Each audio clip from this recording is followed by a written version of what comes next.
Every team, every topic, everywhere. This is Believe. Welcome to Sugar Coated Murder Podcast, a brilliant true crime podcast hosted by two zany sisters, all while baking up delicious treats in their kitchen. Here are your podcast hosts, Karen Devaney and Ann Varner.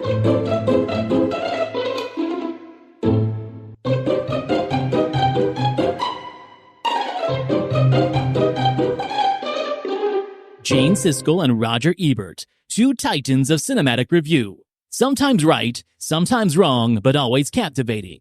Your hosts Antonio of the Cult-Worthy Cinema Podcast and Justin Henson of the Movie Wire are here to take you back to the balcony. I really don't do reviews, but for me, it's more about like, hey, everyone, these films exist. When we go into Siskel and Ebert, we're not always going to agree with Siskel and Ebert, but, there's some aspects we may. And I think with each episode we're going to understand these guys a lot more than we think we have in all the decades that we've been reading their stuff. The Balcony debuts Tuesday, January 2nd on YouTube and your favorite podcasting platform. Join us. Shoulders in the kitchen. Shoulders in the kitchen. Red alert, everybody pay attention. And we're back. We are back. We're back, y'all. Here we are. Took a little break, took a little mental health check-in, we just needed a break. Guys, we needed a break, all right? We need some love. I'm just kidding. It's good to be back. A break is always healthy, and it's always fun when we come back from a break. Yes, it is. So it's like makeup sex, but not. Ew, weird. That's weird. You're weird. Oh, golly day. So you're in the kitchen today to kick us off? I'm kicking you. Oh, my gosh. I thought I felt something kick my ass. So, what you doing in there? I am making banana cupcakes with a cinnamon cream cheese frosting. That sounds de-freaking I've delightful. never had a banana cupcake. Me I've had neither. a banana muffin Me and too. I've had banana bread. Yes, ma'am. But I've never had a banana cupcake. I have not either. That was outside. That was not me. That was weird, right? That was a motorcycle. It was really weird. Yeah, but you looked at me like I had done some ungodly, I wondered because very natural thing that we're not supposed to do. But she looked at me like, what the hell are you You doing? want to call it a motorcycle or a frog or whatever, that's fine. Oh, God, don't say frog. Oh my goodness. Anyway, so I came across this recipe looking for another recipe and I thought, well, damn, I think I'm going to do it. Sometimes it's like when you're looking for one victim and then you find another victim and you're like, well, damn, I guess I'm doing this one now. Exactly. It's the same thing with recipes. It is. We all think we know what we're doing and then we're like, We don't know. this is actually what I'm doing. Good old Sal.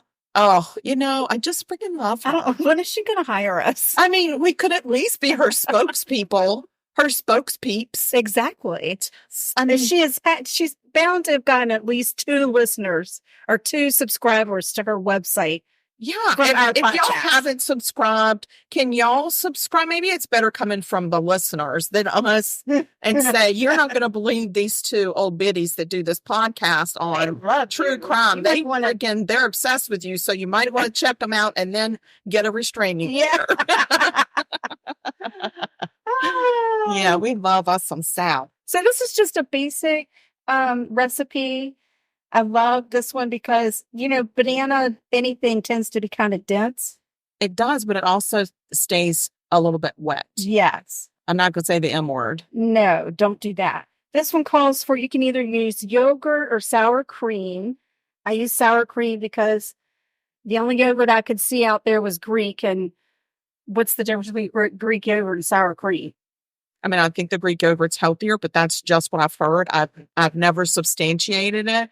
All right. Well, there's a stick of butter in the recipe. Yeah, so what's and the a stick point? of butter, right? So And there's cream cheese in there. exactly. Yeah. And So, you got to use the full fat. So what's the what point of the hell? yogurt? That's right. I use sour cream. Okay.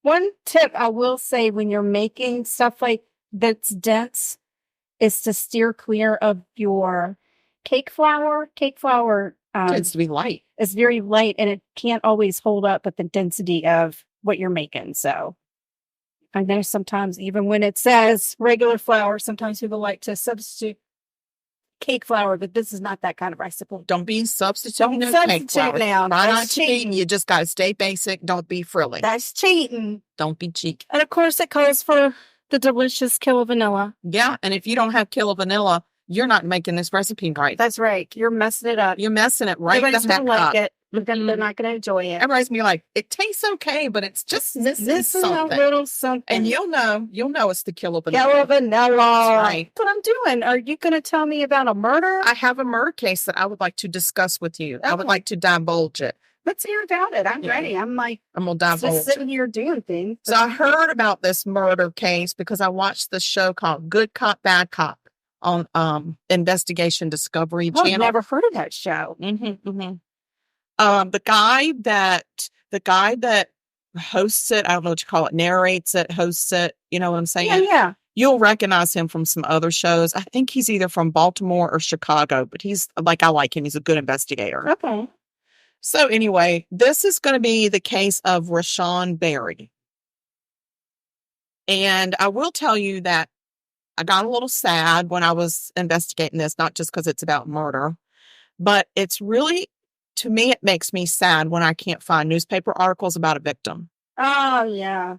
It really and the one article that I did find that was kind of about the victim, it was the way that it was written was a little bit offensive to me. Oh, no. And that really made me sad. So I am just like, okay, I'm glad. I mean, this was back in the 90s. Right. So I'm hoping that we've gotten a little bit better about the way that we prioritize people. I don't think we have. Okay, well, we need to get better. If we I didn't agree. get better, we need to freaking get better. Because I don't think it's the we as in you and me. I think I think it's a societal society thing, way. but I also think it's the media. it definitely. And I is. can't tell them what to do, but I think as a whole, as a group of people, they should maybe look at some ethics rules or business rules that they all, as media productions, would like to follow. Yes. Wouldn't I that be agree. good? Like It get would a- be. Yeah, like get a little ethics handout if you're in the media to say this is what we basically want to do as a whole entire industry in America. We would like to be better. In America, America. we want to be better. Better. So anyway, I'm going to take us back to 1996. Oh, my Lanta. That's crazy. Go ahead. 1996. Okie dokie. I mean, it was a crazy time, but I didn't know it's that crazy. Crazy. Okay. So I'm going to take us to Silverton, Ohio, which is near Cincinnati. I think it's like a suburb of Cincinnati. Hmm. There's a young black male named Rashawn Berry who was senselessly murdered in cold blood, and there was no mention of it in the papers. What? Exactly. And he meant something to somebody. He was important. He was a human, right? His murder was the first homicide in over 10 years in his area of residence. Seems like that would have at least been noteworthy. Oh, yeah. Say something. But that's not what happened. And that really irritated me. Sadly, there were some articles that came out about the murder once the murderer was identified. Oh. So it became, once again, all about the murderer.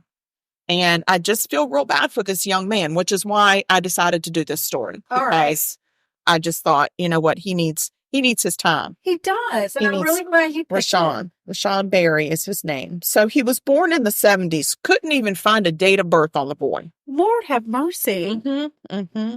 He was born into a big, loving family in Ohio. He was particularly close with his sister, Jeanette, and they spent a lot of time together. February 19th, 1996, 25-year-old Rashawn was hanging at Jeanette's apartment, and he was waiting for a friend named Mario to come pick him up.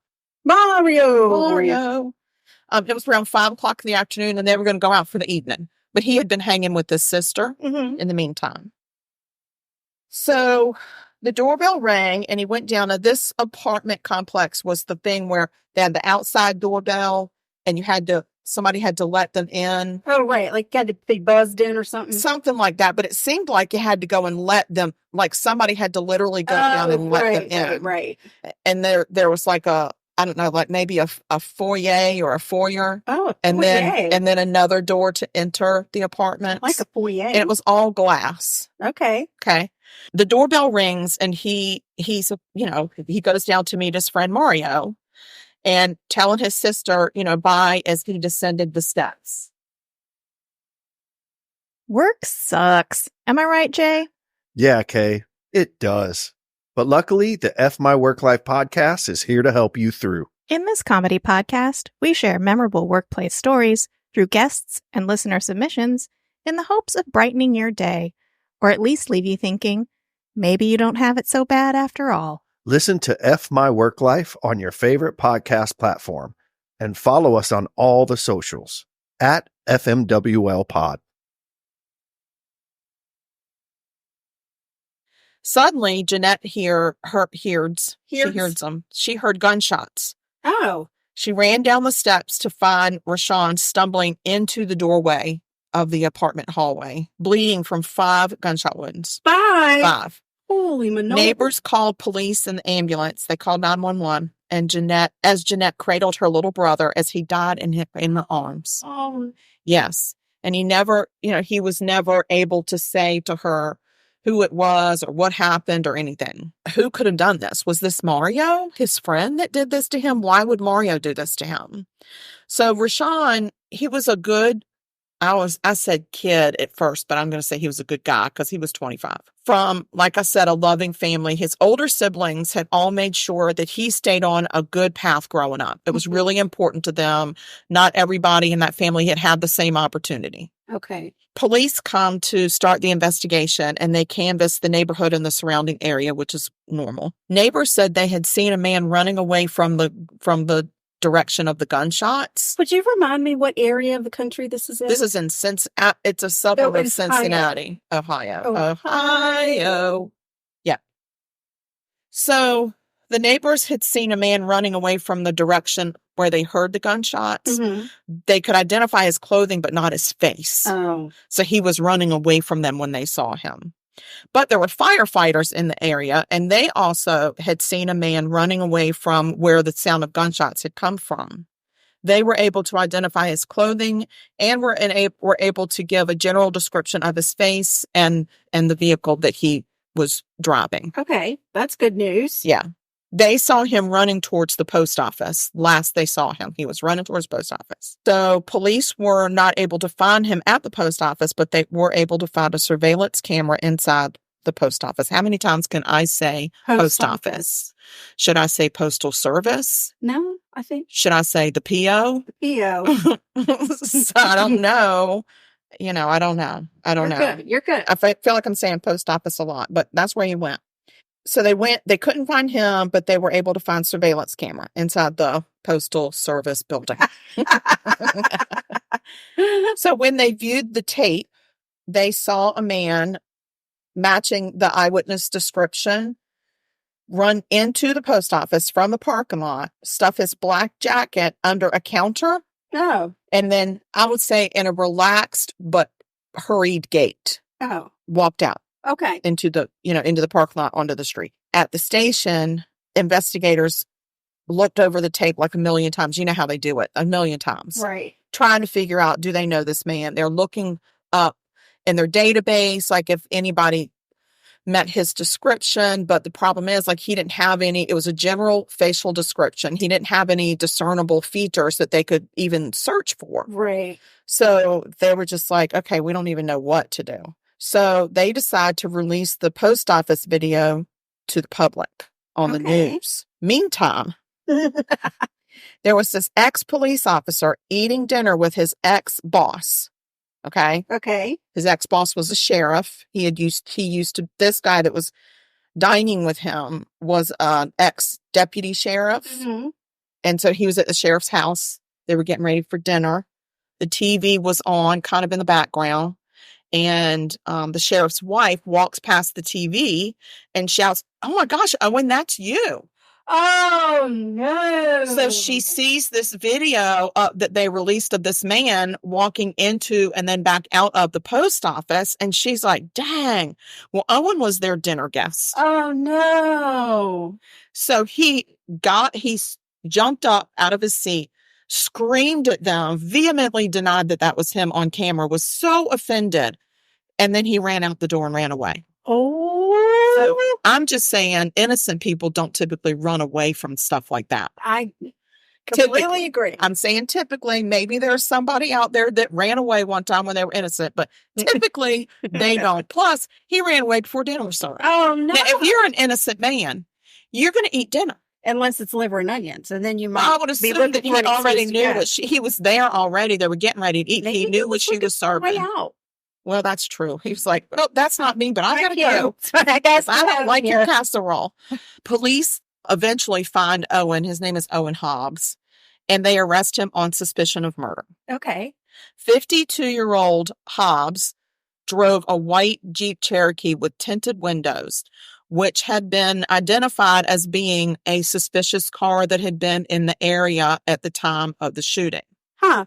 The question was, what's the connection between Rashawn Berry, 25 years old, and this 52-year-old Owen Hobbs? They weren't even from the same area of Cincinnati. Okay. Yeah. That's so weird. It is very weird. So it turns out there's no connection between the two men. None. It's random. None. But Hobbs's ex-wife, Judy, lived in the same apartment building as Rashawn's sister, Jeanette. Oh, no. So Owen Hobbs had gone to his ex-wife's house for God knows what, because luckily she was not home. When he arrived and Rashawn opened the door to greet him, thinking it was Mario, Hobbs thought that Rashawn must be some jive turkey living with his ex-wife. Oh, God. And they start to argue. And Hobbs pulls out a gun and shoots him 5 times. Oh, my God. Now, what a complete asshole. Terrible. Yes. So he thought that that's why he shot him. And then he shot him in cold blood and ran away like a dirty trash rat. That's what I wrote. Dirty trash rat. Yeah, just scurrying away like gross. Although Hobbs maintained that he was not the guy, first he was indicted by a grand jury, and then a jury disagreed with him. And in 2000, he was convicted of murder and weapons charges and was sentenced to life in prison. Of course, he appealed. I think I couldn't tell if it was one appeal with 3 arguments or if there were 3 different appeals that happened, but he lost them. Oh. He lost his appeals. Back then, especially, life was not life, right? No. So he actually was eligible for parole in 2018. Wow. Now, I'm not sure if he ever went in front of the parole board, but I do know him's dead. Oh, no. So I don't know if he died before he got paroled, if he ever got in front of the parole board, if he died in prison, if he died when he got out of prison. I don't know. I just know that the records indicate him's is deceased. Wow. And I don't have a problem with that. I don't have a problem with it. I don't even give a crap about the details of his death because he is not the person who needs to have their name in the spotlight. That's right. It's Rashawn Berry, 25-year-old Rashawn Berry. Anyway, R.I.P. Rashawn. Yeah. He was a completely innocent, random victim of a complete asshole's bad judgment who thought he was going to shoot some guy living with his ex-wife. It was his ex-wife. It didn't matter who she was living with. No. He had no right to even be there. He shouldn't have even been there. No. He had no reason to be there. He was just a jerk. He was a jerk. He was a jerkwad. A big jerk. A huge jerkwad. And it just really makes me mad that Rashawn Berry, they didn't even mention that there had been a murder in the newspaper that day. See? Yeah, it was just once they arrested the guy because he was an ex-cop, then it hit papers because the guy was an ex-deputy sheriff. Now, I will tell you this. The reason he only worked for the sheriff's office for 1 year and he got fired. Oh, imagine that. Yeah. He got fired because he was stealing money and then reporting the robbery so he could investigate it. Oh, okay. So I guess somebody from maybe internal affairs had set up a sting operation to find out what was happening, and they had planted some seed money and he had stolen it. Oh, wow. But here's my question. Doesn't it come into question, why would he be invited to dinner at the sheriff's house? It does kind of come into question. I'm like, you know what, Sheriff? That's probably not the kind of company you want to keep.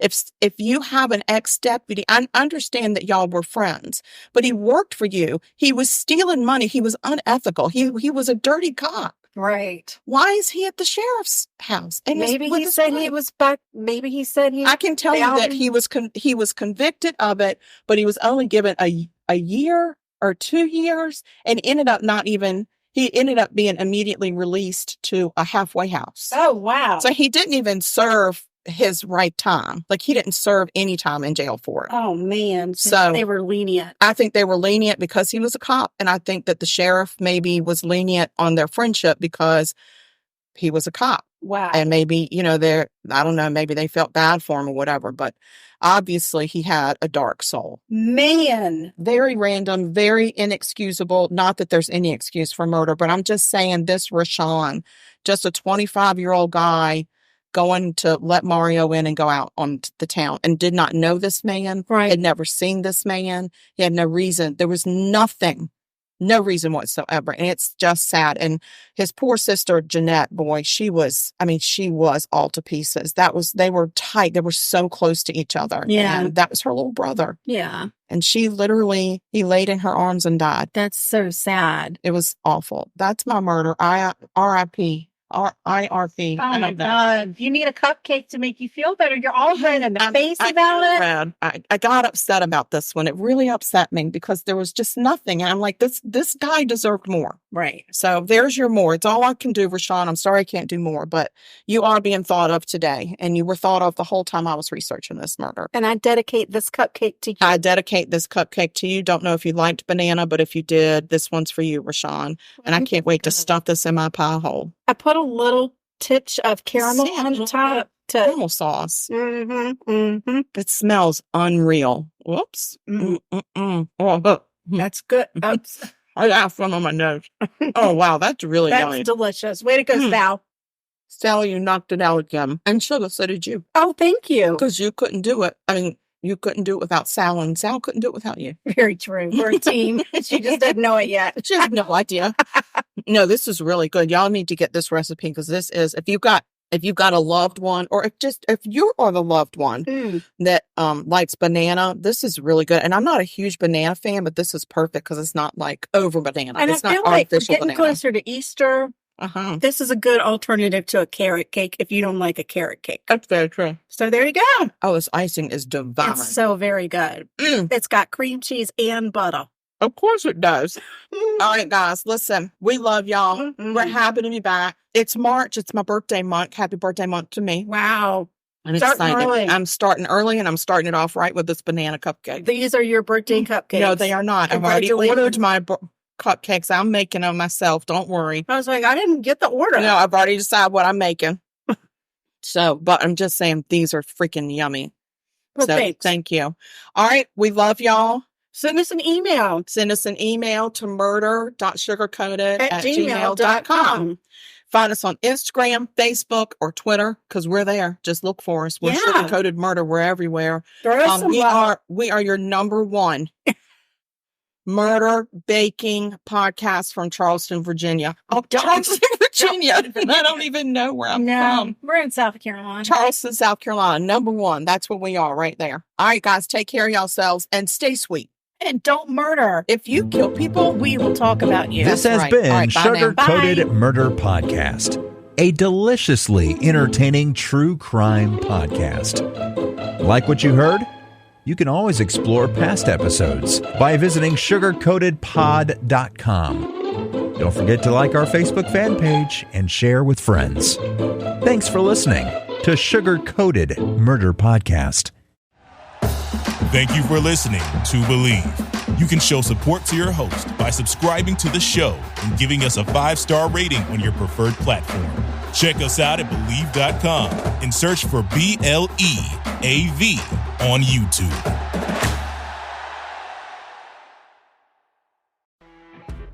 You know when you're listening to a true crime story that has an unbelievable plot twist that makes you stop in your tracks?